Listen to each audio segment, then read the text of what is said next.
tardes a todos y a todas.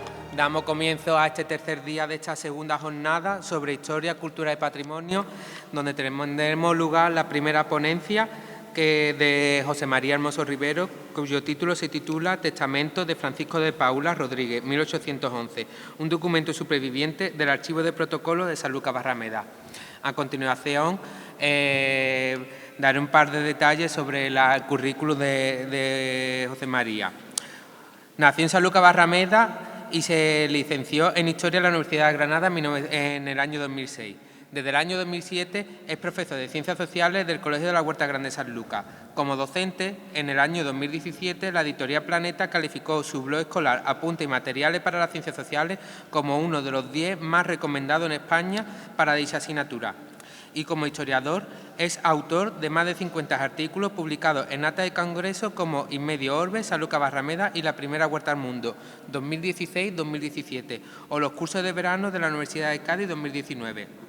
En el año 2025 fue invitado a participar en la jornada La Peste a lo largo de la historia, de la antigüedad a la contemporaneidad, organizada por el Departamento de Historia Moderna Contemporánea de América de la Universidad de Murcia, con la ponencia Las epidemias de peste en la ciudad de Sanlúcar Barrameda en la segunda mitad del siglo XVI. Recientemente ha participado junto con el doctor Manuel Parodi en el cuarto congreso Carolus de Alcalá la Real con la comunicación del buen gobierno bajo la égida imperial, el Pósito de Sanlúcar Barrameda. Es coautor del libro junto a Rafael Montaño García, Guerra Civil y Represión en Sanlúcar Barrameda, 1936-1945. En el año 2023 fue galardonado con el segundo premio de investigación Francisco de Fuentes, organizado por la Fundación Hermandad de la Santa Caridad y Pobres Desamparados de Sanlúcar Barrameda y Excelentísima Diputación de Cádiz por el trabajo titulado Aproximación histórica a la Fundación Francisco de Paula Rodríguez de Sanlúcar de Barrameda, 1811-1980. En el 2023, varias fotografías de su colección junto a Rafael Montaño fueron incluidas en la exposición permanente del Museo Virtual de la Guerra Civil, dirigido por la Universidad de Toronto y el Ministerio de Cultura de España. En el año 2026 publicó en el Diccionario Biográfico de la Real Academia de Historia la biografía del militar saluqueño Rafael Mendicuti Surga y es colaborador del programa Patrimonio Andaluz de Canal Sur Radio, dirigido por José María Arenzana. Muchas gracias. Muchas gracias, Narciso. Muchas gracias. Primero, agradecerle la presentación al señor concejal de Cultura y sobre todo felicitarle por estas segundas jornadas a la cual me invita, lo cual para mí es un privilegio y un gusto. Bien, porque potenciamos, sobre todo, se da a conocer un archivo tan importante como es el Archivo Municipal de Sanlúcar, que para algunos de los que estamos aquí, el concejal incluido, pues casi muchas veces como nuestra segunda casa, donde pasamos muchas veces muchas horas. Y también agradecerle el trato a Esperanza y a José Antonio, que siempre nos dispensa, que es muy agradable. Voy a hablar en esta ponencia, precisamente del trabajo por el cual se me otorgó el segundo premio de investigación Francisco de Fuentes. Voy a hablar exclusivamente de una parte porque es un tema muy extenso, lo tienen ustedes aquí, me he traído el volumen, está colgado ya en Internet, lo publicó la Diputación de Cádiz, lo puede usted ojear gratis. Obviamente no me voy a centrar todo eso porque voy a intentar breve y de no cansarles demasiado. Esta imagen que tienen ustedes aquí es precisamente el objeto de la conferencia de hoy. Esto es, creo que lo tengo aquí, esto es el inventario, se llama Testamento e Inventario de don Francisco de Paula Rodríguez y Diligencias de Apertura. Este documento es una auténtica joya del Archivo Municipal de Sanlúcar. El otro día lo hablaba con Esperanza y estaremos hablando del único testamento que se ha conservado en el Archivo Municipal del desaparecido Archivo de Protocolos de Sanlúcar, que desapareció en un incendio en 1933. ¿Por qué se salvó? Pues eso se lo voy a dejar para el final. Eso es lo primero. Y esta copia que tienen ustedes aquí son 294 folios e incluye el testamento e inventario de don Francisco de Paula Rodríguez. Ya alguno me estará preguntando, ¿y quién es don Francisco de Paula Rodríguez? Pues le voy a dar un dato. Cualquiera que haya analizado toda la documentación del siglo XIX y principios del siglo XX en Sanlúcar de Barrameda, le ha salido el nombre de la Fundación Francisco de Paula Rodríguez. Está compuesto por 294 folios y, en este caso, me voy a centrar en determinados aspectos, lo más someros posible, para que le den a ustedes una idea de esta joya. Porque ya les digo, es lo único que se ha conservado del antiguo archivo de protocolo de Sanlúcar, si no me falla la memoria. Tengan ustedes en cuenta que el archivo de protocolo de la ciudad guardaba los testamentos y pleitos de los ciudadanos de esta ciudad. ¿Qué ocurría? Que cuando ardió, pues la ciudad tuvo una pérdida irreparable. Yo siempre pienso en cuánta información había concentrada en ese archivo desde el siglo XVI. Eso ha sido un auténtico desastre a nivel documental. Aquí tienen ustedes la segunda entrega, o sea, la foto de la segunda entrega del Premio Francisco de Fuente, que con el jurado estuvo compuesto por doña Lilian Dalman, Fernando Cruz Isidoro, Aurora Ortega, don Antonio Moreno Llero, mi colega José María Vidal Vargas, y aquí también en la foto tienen ustedes el acceso que se le concedió a mi colega y amigo Jesús Vegaso. Para trabajar, ¿por qué me inicié en este tema? Pues porque había, desde el año 2009, que fue mi primer artículo, cada vez que investigaba un tema de Sanlúcar del siglo XIX, que es un periodo que a mí me interesa bastante, siempre me salía el nombre de la Fundación Francisco de Paula Rodríguez. Y yo siempre preguntaba, ¿qué es esto de la Fundación Francisco de Paula Rodríguez?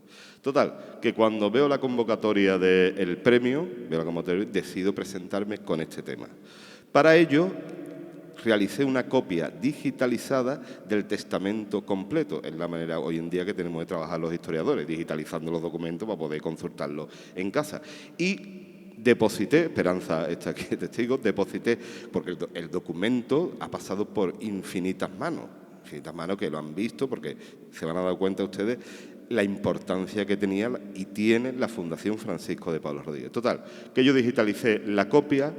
Tengo aquí la foto porque siempre es una manía que tengo, cada vez que digitalizo un documento coloco la tarjeta de archivo, aquí tienen con mi nombre, y la fecha lo digitalicé el 21 de marzo del 2023, con vista a presentarlo al premio. Vamos a empezar. ¿Quién es Francisco de Paula Rodríguez? Vamos a ver. Este señor, me coloco las gafas porque ya la presbicia, nace en Sevilla sobre 1755. En la Colación o el barrio de San Román. Tenemos realmente de esta primera etapa, tenemos poquitos datos. Parece que se marcha a la corte, trabaja como funcionario en Madrid y posteriormente, sobre 1798, lo destinan a Cartagena y trabaja tiene un cargo administrativo, sobre todo guarda de los almacenes. Y sobre esta misma fecha, 1798, 1795, le otorgan ni más ni menos, piensen ustedes, en la Orden de Carlos III, que es una orden militar y civil bastante prestigiosa.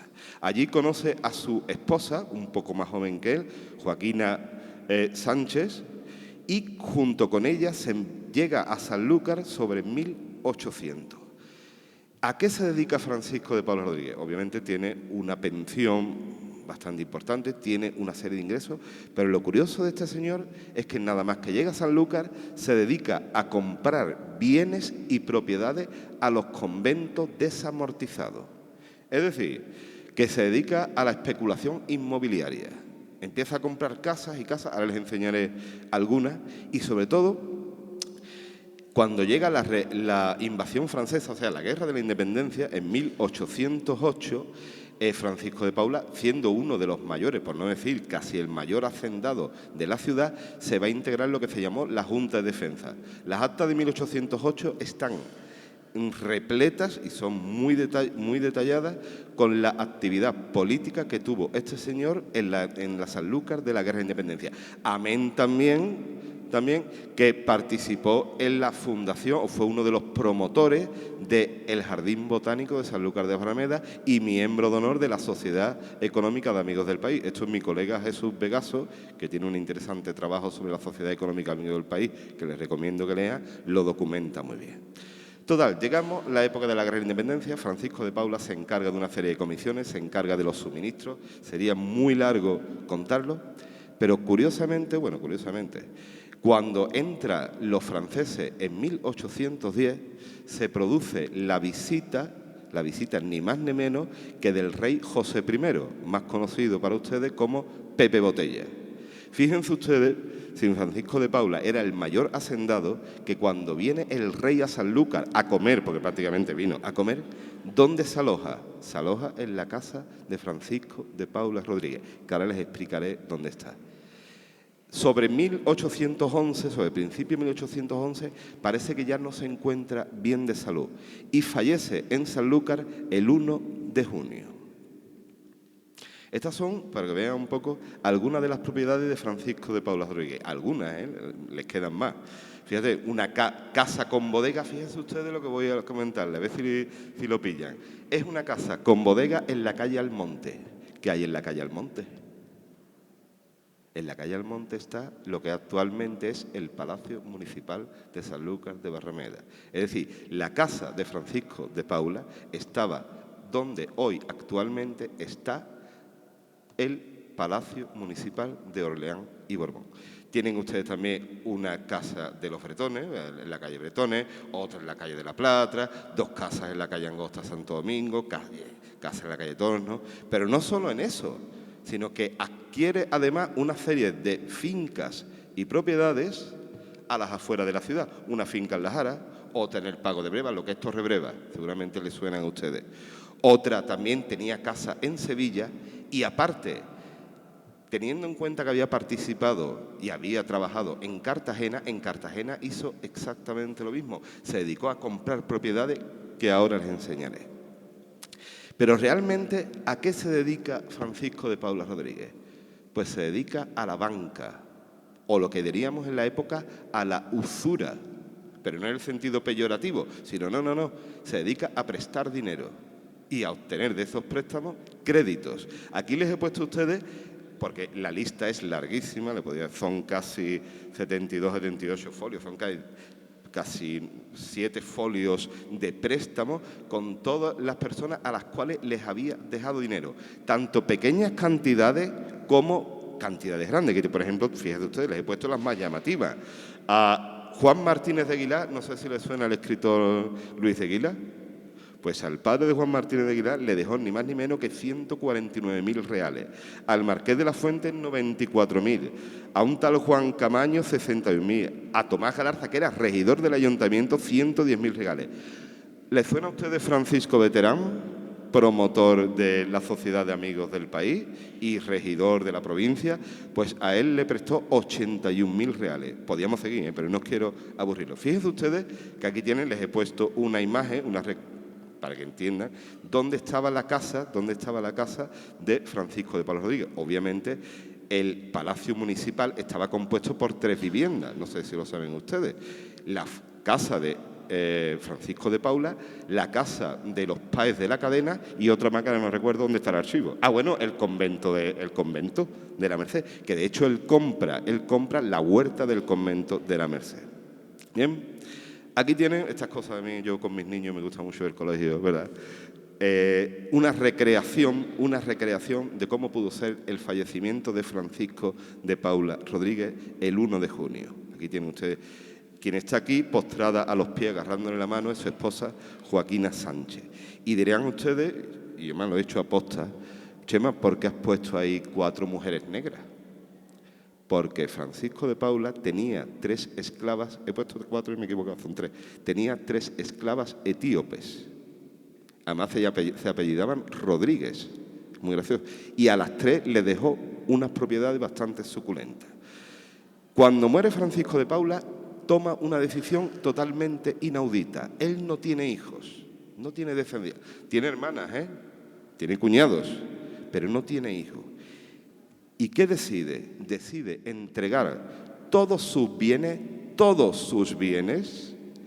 para la construcción de un colegio para la gente pobre de Sanlúcar.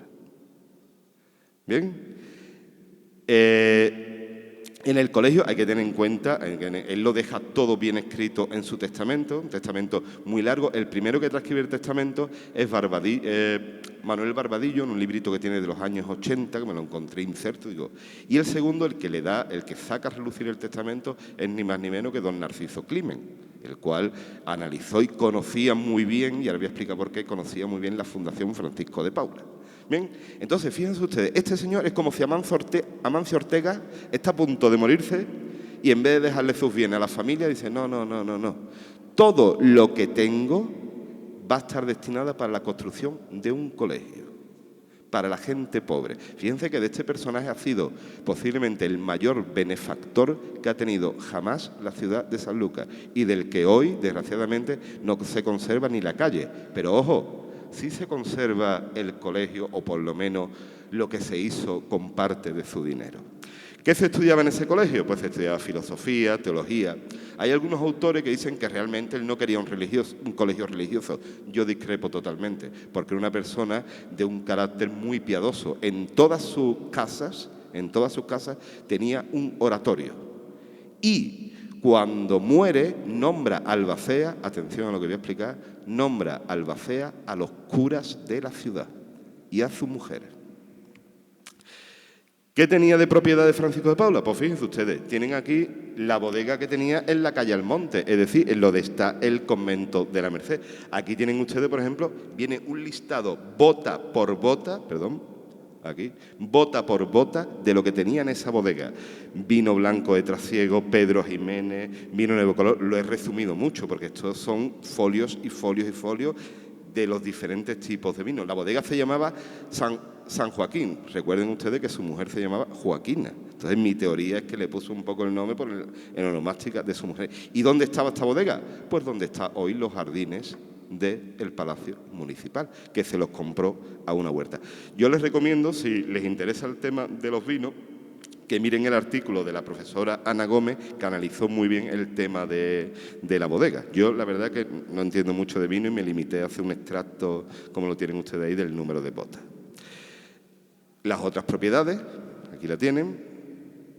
Y fíjense ustedes, esto es un plano que me apareció años antes, el destino nunca sabe lo que te depara, años antes en el archivo de la Fundación Casa Medina Sidonia. Esto es un plano que hicieron los duques de Medina Sidonia cuando le venden parte del convento de la Merced a los duques de Montpensier. Esto es un croquis. Posiblemente aquí ustedes vean poco, pero aquí se ve perfectamente el corral, el claustro, aquí se ve parte de la vivienda, la bodega del seminario, que ahora explicaré. Pero si yo les hago esto, ¿a que lo ven mucho mejor? Ahí está. Aquí se ve bodega del seminario. La bodega del seminario es lo que quedaba de la bodega de Francisco de Paula y Rodríguez. Aquí se ve parte del claustro de la Merced. Aquí estaría lo que serían las viviendas, las casas, donde está el archivo municipal, las casas que ocupaban lo que es el actual Palacio de Orleans y Borbón. Este plano lo tiene usted aquí y lo publiqué yo. Esto fue en 1857. Ahora explicaré un poco por qué. El motivo no era ni otro que posteriormente la casa de Francisco de Paula se vendió a los duques de Montpensier para que construyeran el palacio. No toda, porque si se dan cuenta ustedes, aquí vienen varias construcciones. Aquí aparece un pozo y todo esto era la huerta del convento de la Merced.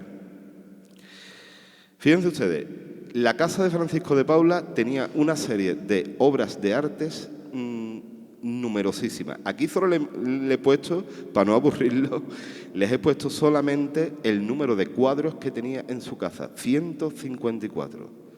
¿Dónde fueron? Ya, bueno, aparte tenía esculturas, tenía relicarios. Bien, me he centrado en los cuadros para no aburrirlo. Cuando muere Francisco de Paula, lo primero que hacen la viuda y los albaceas es hacer un inventario completo de todo. Un inventario que duró un mes exactamente. Se inventarió todo, desde las obras de arte hasta los calzoncillos de Francisco de Paula. Y usted dirá, no, Chema, estás exagerando. No. Hay un listado de las ropas, las chaquetas, los pantalones, todo, porque todo, piensen ustedes, estaba destinado a invertirlo en la creación de un colegio. Todo, por eso había que inventariarlo todo. No fue tarea fácil. Ten en cuenta que muere en 1811, plena guerra de la independencia, el asedio de Cádiz. Por tanto, no fue una tarea fácil, pues Francisco de Paula tenía propiedades tanto en Sevilla, tenía una casa, como en Cartagena, que tenía bastantes propiedades. Ahora las vamos a ver. Entonces, el inventario dura, a grosso modo, un mes. ¿Cómo era la casa de Francisco de Paula? Esto es una recreación que yo he hecho a partir de los datos que pone el testamento inventario. Oratorio, lo que les he dicho, tenía un patio, como era común, el comedor del cuerpo principal, sala de estrado, la alcoba y más. Piensen ustedes que en esta casa se aloja, ni más ni menos. Dice, ¿dónde llevamos al rey de España? ¿Cuál es la mejor casa de San Lucas? Dice, la de Francisco de Paula. Dice, pues el que coma allí. Eso lo documentó muy bien el profesor Salvador Daza. Y aquí tendría la segunda planta y el patio interior. Yo puedo llegar a pensar incluso que el patio actual de los Orleans y Borbón no se ha modificado mucho con respecto a la casa de Francisco de Paula, pero eso es una teoría que es fácil. ¿Qué nos ha quedado de todos los cuadros de Francisco de Paula, de todas las obras de arte? Pues lo único que hemos encontrado, fíjense, aquí tenemos cuadros de Jesús Nazareno, les he puesto algunos, cuadros de Jesús Nazareno, cuadro grande del descendimiento, San Francisco, así, tal. ¿Quién se encarga de este inventario? De la parte artística, porque aquí entra gente de todo tipo. Aquí entra gente que es especialista en vino, gente que es especialista en obras de arte, gente que es especialista en ropa, gente que es especialista en plata. ¿Quién se encarga? Fíjense ustedes, ¿les suena el apellido Juan José Bécquer? Juan José Bécquer es el abuelo o bisabuelo del famoso poeta Gustavo Adolfo Bécquer, que vivía en Sanlúcar y tenía una academia de dibujo aquí. Y claro, ¿quién mejor que él para tasar las obras de arte? Entonces, es el que se encarga de hacer los informes sobre la tasación de los cuadros. Este cuadro vale 120, este 60. Yo estoy seguro, segurísimo, que en todas las iglesias de San Lucas hay cuadros de la Fundación Francisco de Paula Rodríguez. ¿Cuál es el problema? Que es muy difícil identificar. ¿Por qué? Porque a ti te dice un cuadro del Nazareno con la cruz a cuestas y adivina tú qué cuadro es ese. Sin embargo, mi amigo Antonio Romero Dorado localizó e identificó uno de estos cuadros que se encuentra en la parroquia de la O. Es el único, por ahora que sepamos, que pertenecía de manera fehaciente a Francisco de Paula Rodríguez. Es lo que se llama el incendio de Roma, el incendio del Bosco, y es una copia del siglo XIX, posiblemente de un pintor de Sanlúcar, y Francisco de Paula la tenía en su casa. Y hoy en día se conserva en la parroquia de Oro, la pueden ver ustedes. La última vez que la vi la tenían dentro de la sacristía de la capilla del Sagrario. Vamos, está allí. Es lo único. Ahora, estoy seguro que en todas las iglesias de San Lucas hay alguna obra de arte que se ha conservado. El problema es que no sabemos cuál es. Pero Francisco de Paula no solo en su testamento deja los bienes para la creación de un colegio, sino que también a sus más allegados y a los conventos de San Lucas le hace donaciones. Fíjense ustedes, a Isabel Rodríguez, que es su hermana, tiene dos hermanas, fíjense, una es monja, Sor Gertrudis, a Isabel Rodríguez le deja ni más ni menos que 60.000 reales. A un tal Antonio Franco, que era el hermano de Isabel Rodríguez, le deja 60.000. Y aquí tienen las tres esclavas, fíjense ustedes, las esclavas María Francisca de Rodríguez, las esclavas se le ponían nombre del amo, María Dolores de Rodríguez y a Ramona. A cada una le dejan 9.000 reales. Y no solo 9.000 reales, sino que les deja a cada una vivienda mientras vivan. De las viviendas que hemos visto antes, que les he puesto el listado, les deja una vivienda para que ellas moren allí. Es decir, a la casa de los niños expósitos, 8.000 reales. A las monjas de Regina, 8.000. Al convento de Madre de Dios, 8.000.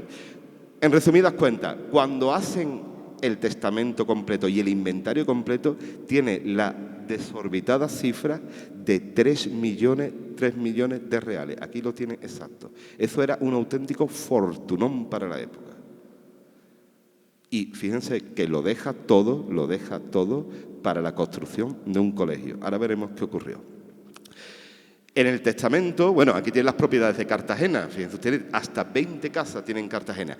Esto no se pudo llevar a cabo hasta 1814. ¿Por qué? Pues muy sencillo, porque era plena guerra de la independencia. Entonces no se podía comunicar a los escribanos y a los notarios de Cartagena, por cierto, muy bonito porque pone Cartagena de Levante. Yo cuando digo, Cartagena es el antiguo nombre de la ciudad de Cartagena.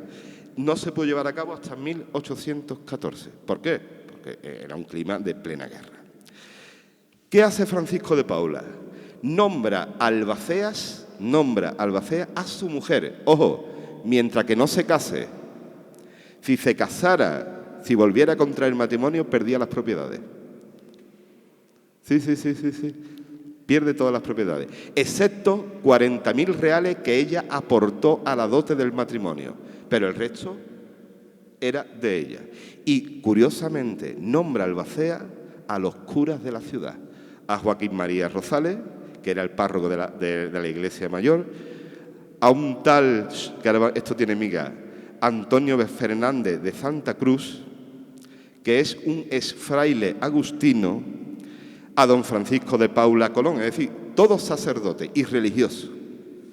Y ella va a ser, Joaquina Sánchez va a ser la albacea principal mientras viva. Pero claro, como ocurre con todas las herencias, cuando hay dinero hay problemas. Eso lo tenemos que saber. Y una herencia tan suculenta como esta, desde el minuto 1 trajo problemas. El primer problema, bueno, aquí tienen ustedes, a su cuñada Isabel de Oro le entrega una casa, Sor Gertrudis, su hermana que era monja de las Dominicas, otra casa en Sevilla. A Isabel Rodríguez, su cuñada, le entrega 60.000 reales, pero es curioso porque deja fuera al cuñado. Deja fuera al cuñado, que se llamaba José Andújar. ¿Y qué dice José Andújar? Cuando se está haciendo el testamento dice, escucha, que es que a mí mi cuñado en su lecho de muerte me prometió que me iba a entregar toda su ropa. La ropa ascendía a 30.000 reales. Y entonces dice, mira, perdona que te diga, pero aquí en el testamento no aparece nada de que te deje la ropa. No, es que a mí me lo dijo cuando ya estaba muy mal. Dice, no. Y entonces empieza a pleitear. Y ahora viene lo curioso. Uno de los albaceas es un fraile, es agustino, aquí lo tenéis, Fray Antonio de Santa Cruz. Y él dice, que es uno de los albaceas, es decir, uno de los administradores. Él dice de que Francisco de Paula, en su lecho de muerte, le prometió que le iba a dar una donación al convento de Regla de Chipiona. ¿Y qué hacen el resto de los curas, Rosales y demás? Dice, ni mijita, de aquí no sale nada. Y encima, Fray Antonio de Santa Cruz le escribe al prior del convento de San Agustín de Cádiz y le dice, escúchame, autorízame para hablar por mediación de la orden. ¿Para qué? Para yo coger una parte de la herencia y destinarla al convento. ¿Qué hicieron tanto Joaquina Sánchez como Rosales como Colón? Lo quitaron del testamento. Lo quitaron de albacea. ¿Por qué? Porque eso significaba que el clero de Sanlúcar perdía todas esas propiedades. Joaquina Sánchez fallece el 29 de abril de 1822. No se volvió a casar. Bien, no se volvió a casar. Aquí tienen ustedes una recreación de cómo pudo ser. Y aquí tienen ustedes, la voy a exponer por primera vez, la partida de defunción de Joaquina Sánchez Rodríguez. Es muy llamativo, porque yo empecé a buscar la partida de defunción de Francisco de Paula Rodríguez y les puedo asegurar que no la encontré por ninguna parte. ¿Por qué? No lo sabemos. Supuestamente, tanto Joaquina Sánchez como Francisco de Paula Rodríguez los enterraron en el cementerio de San Antón. Pero hay diferentes datos que apuntan de que posteriormente los curas de la parroquia de la O trasladaron el cuerpo de él, de ella no lo sé, lo trasladaron a la parroquia de la O y está enterrado en la cripta de la parroquia de la O. Hay algunos testimonios incluso que dicen que vieron la lápida de Francisco de Paula. El profesor Salvador Daza dice incluso que la lápida se retocó y se hizo una reforma, pero no tenemos a ciencia cierta. Muere Joaquina Sánchez. ¿Y ahora qué pasa? ¿Qué ocurre con todo ese dinero? Pues muy sencillo. Los curas de la ciudad hablan con el superior. ¿Quién era el superior de los sacerdotes de Sanlúcar? El arzobispo de Sevilla. Y el arzobispo de Sevilla, cuando vio tantas pelas, se volvió loco. Dice, esto es un fortunón. ¿Qué hago yo con esto? ¿Qué hacemos con esto? Mire usted, es que la idea es construir un colegio para las clases pobres. Y el arzobispo de Sevilla, Francisco Javier Cienfuentes, dice que de un colegio para las clases pobres, ni mijita, que lo que se va a construir es un seminario. Y justo precisamente, en la casa de Francisco de Paula y Rodríguez, donde está hoy el Palacio Municipal, se funda allí el primer seminario de la ciudad de Sanlúcar. Ese seminario empieza a funcionar en 1830, pero tiene una vida muy efímera, hasta 1842, prácticamente 12 años. Y todo el dinero que cogen de la fundación lo invierten en ese seminario, que estaba en la propia casa. ¿Qué ocurre? Tenemos que tener en cuenta el contexto de la época. Llega Espartero al poder, Isabel II, hay una lucha entre el Partido Progresista, que son anticlericales, entre el Partido Progresista y el Partido Conservador. Y el ayuntamiento de la época consigue que todos esos bienes pasen al ayuntamiento. Hay un pleito con el arzobispado, te lo quito, te lo doy. Y supuestamente el Ayuntamiento de Sanlúcar quiere fundar un instituto de segunda enseñanza, siguiendo, si se dan cuenta ustedes, el proyecto de Francisco de Paula. Él decía que quería un colegio. Pues en esa época se funda un instituto. ¿Por qué? Porque los colegios en Sanlúcar en esa época eran auténticas, eran aulas pequeñitas. Yo que soy maestro, lo puedo imaginar, imagínense. Eran lo que se llama escuelas de primeras letras. Realmente no sabemos si llegó a funcionar. Hay datos que te dicen que se contrataron profesores, pero yo no me he encontrado por ahora datos que me afirmen que ese instituto de segunda enseñanza funcionó. Pero ocurre algo. En 1852 estalla un escándalo. ¿Qué escándalo? Resulta que en toda España se ha declarado una epidemia de la vid, el odium, no sé si les suena. Y entonces hay escasez de vinos. ¿Y qué hacen algunos de los patronos del ayuntamiento? Bajo cuerda empiezan a vender los vinos de la Fundación Francisco de Paula. Claro, dice que tenemos aquí un montón de botas, hay escasez de vino, pues vamos a lucrarnos, ¿eh? ¿A quién se va a dar cuenta que tú sacas aquí medias robas? ¿Quién se saca? Y estalla el escándalo porque alguien denuncia y dice, señores, es que me habéis vendido más vino, me habéis vendido menos vino del que he comprado. Esto es un escándalo. Y lo denuncian las autoridades, claro. Es mayúsculo. ¿Qué provoca eso? De que el gobierno le vuelva a entregar la titularidad de la Fundación Francisco de Paula al Arzobispado de Sevilla. ¿Quién manda ahora? Pues vuelve a mandar el Arzobispo de Sevilla. Y a partir de 1852, aquí en Sanlúcar las cosas siempre han funcionado lentitas, deciden de que hay que construir un colegio, que obviamente los bienes de la fundación son para construir un colegio. Y se busca un edificio en ruina de esa época. Un edificio que además dé trabajo a la gente. Piensen ustedes, en 1868 hay una crisis de trabajo enorme. Se va a estallar la Revolución de la Gloriosa. Y el ayuntamiento decide darle trabajo a los albañiles, a los jornaleros. ¿Y qué edificio se busca? Se busca este. Si lo reconocen ustedes, es el actual Colegio de La Salle. Y ahí se funda el Colegio de San Francisco Javier. ¿Por qué se llamó de San Francisco Javier? ¿Cómo se llamaba el arzobispo de Sevilla? Francisco Javier Cienfuentes. Y se funda en 1868 el Colegio de San Francisco Javier, que estaba dirigido, algunos se acordarán porque se lo habrán contado sus padres, por la Orden de los Padres Escolapios. Y ese colegio siguió funcionando hasta casi los años 40.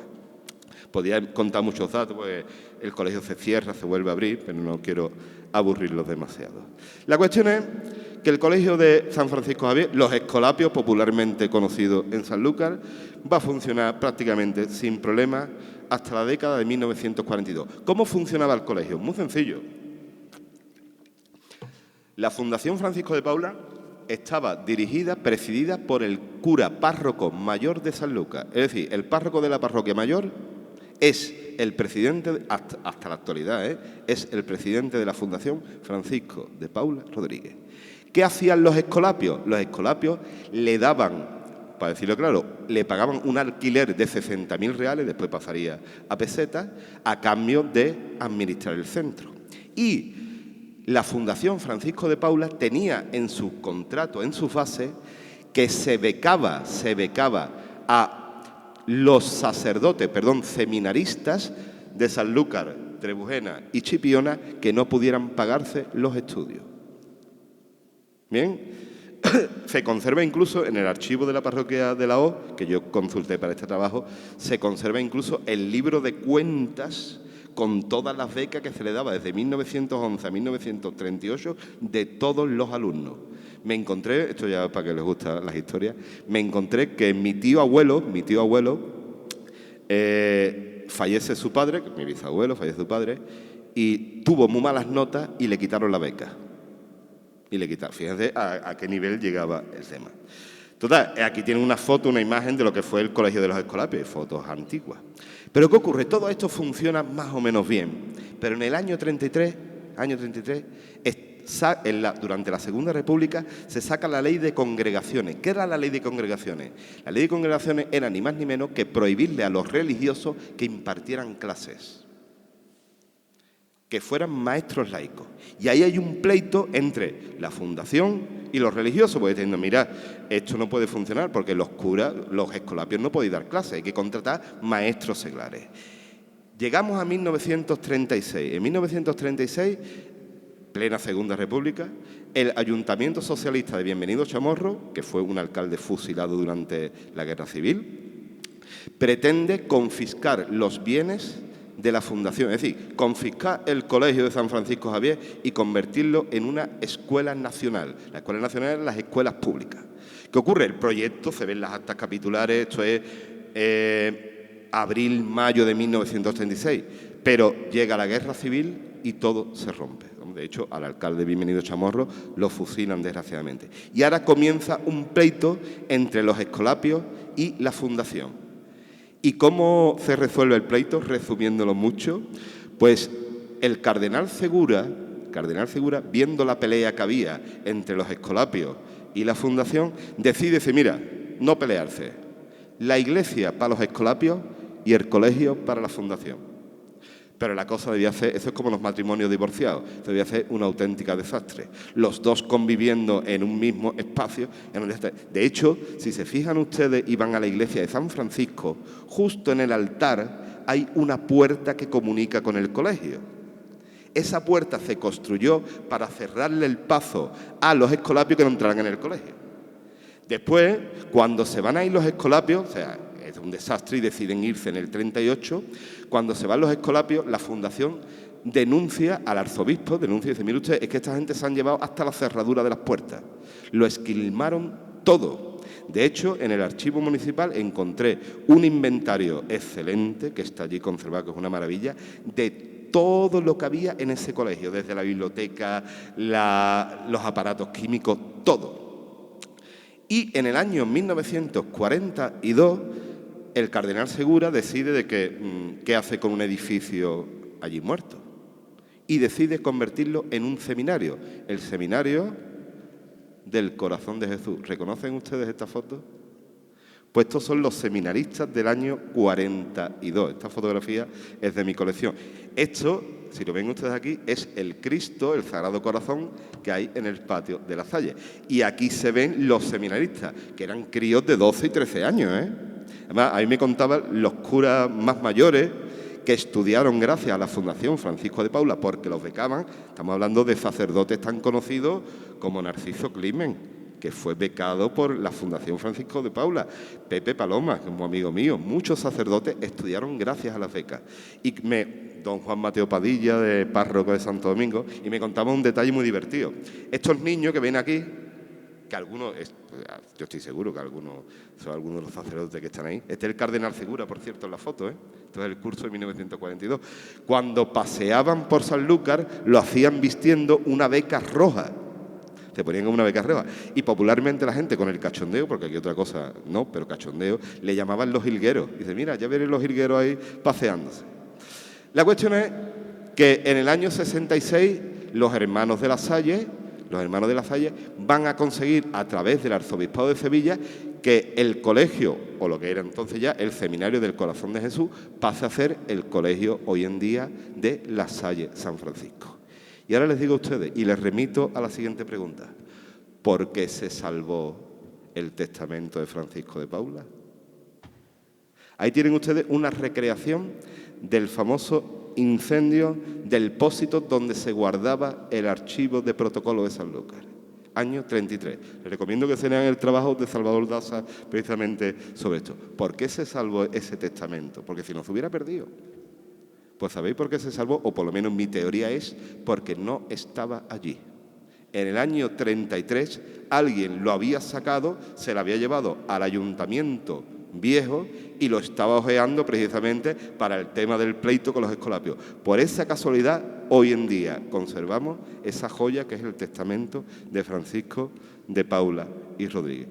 Ahí tienen ustedes precisamente el inventario que les he mencionado, que se conserva en el archivo municipal, donde se conserva toda la relación de todos los bienes del colegio. Y lo triste es que, curiosamente, el mayor benefactor que ha tenido la ciudad de Sanlúcar hoy no tenga ni una mísera calle que se les recuerde. Muchas gracias.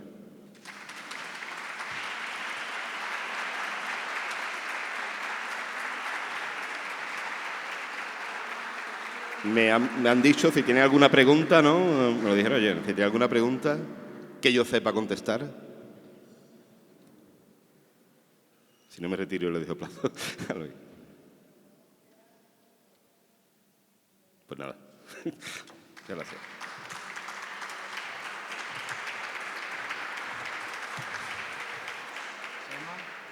Ay, muchas gracias.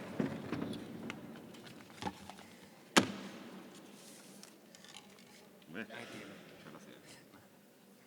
gracias.